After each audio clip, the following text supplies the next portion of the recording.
North Korea recently released an American who was detained in the country.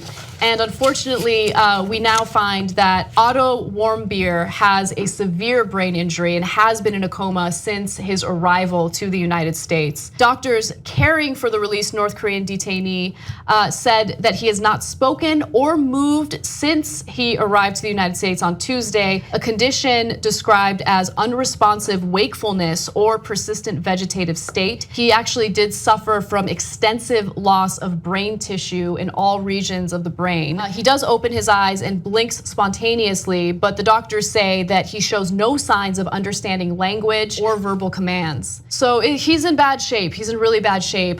North Korean authorities say, oh, well, he suffered from botulism and he took a sleeping pill and that's what caused it. But of course, that's not the case. The doctors in the United States do not believe that's the case. In fact, here is a statement from one of the doctors here in the US. We have no certifiable knowledge of the cause or circumstances of his neurological injuries. This pattern of brain injury is usually seen as a result of cardiopulmonary arrest, where blood supply to the brain is inadequate for a period of time, resulting in the death of brain tissue. Now, he was detained after surveillance footage allegedly found him taking down some sort of poster or banner.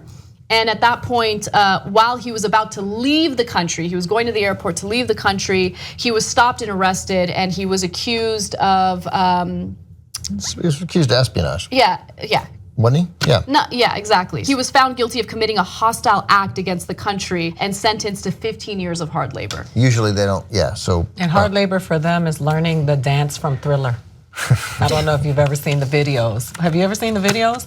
So on YouTube, you've seen them, the prisoners. Wait, you're being serious? Oh, yes. They have to learn the I thought it was just a jab at Michael Jackson. I'm like, damn. No. They have to learn the choreography of Thriller, and they videotape it. It's on YouTube. You can see North Korean prisoners, and they have to, and if they don't do it exactly, they get in trouble.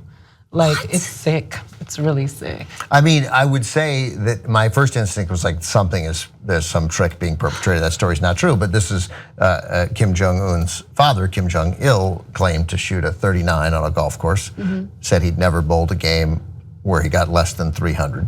Well, you know the story of how he was born. So I went to the DMZ line because I went to entertain troops, and they make you watch a movie about how he is born. To all of North Koreans, he flew out of his mother's vagina. Right. And ascended. And flew, like literally flew. Yeah. Literally flew. And white doves came out of there too. Yeah. His dad loved movies. Was a big movie fan, a huge movie collection. Thousands and thousands of Western movies. But he wanted to start the North Korean film industry. It's not a super artistically creative country, as you might imagine. So he kidnapped South Korea's leading actress and her husband, a director, and they were kidnapped and spent, I don't know, 12 years, 10 years, 15 years in North Korea making movies there after they'd been kidnapped before they escaped and got back across.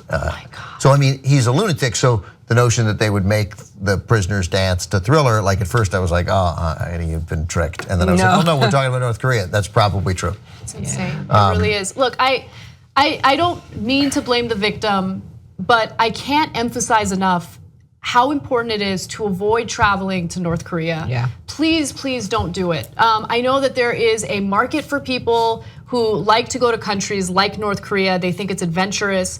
Just don't put your life at risk like this, please. Please, it's not worth it. But he was like it was a school trip, right? It was a University of Virginia trip. I don't know what the University of Virginia is doing. Don't do it. This is a really bad idea. And he was goofing around. I mean, here, and also, like, they say he got botulism to get the brain injury. Yeah. He didn't. They did it. Of course. They did it. They knocked him over and they hit his head, and then they finally let him go. And the Warmbiers are critical of the Obama administration and praise Trump for getting their sign.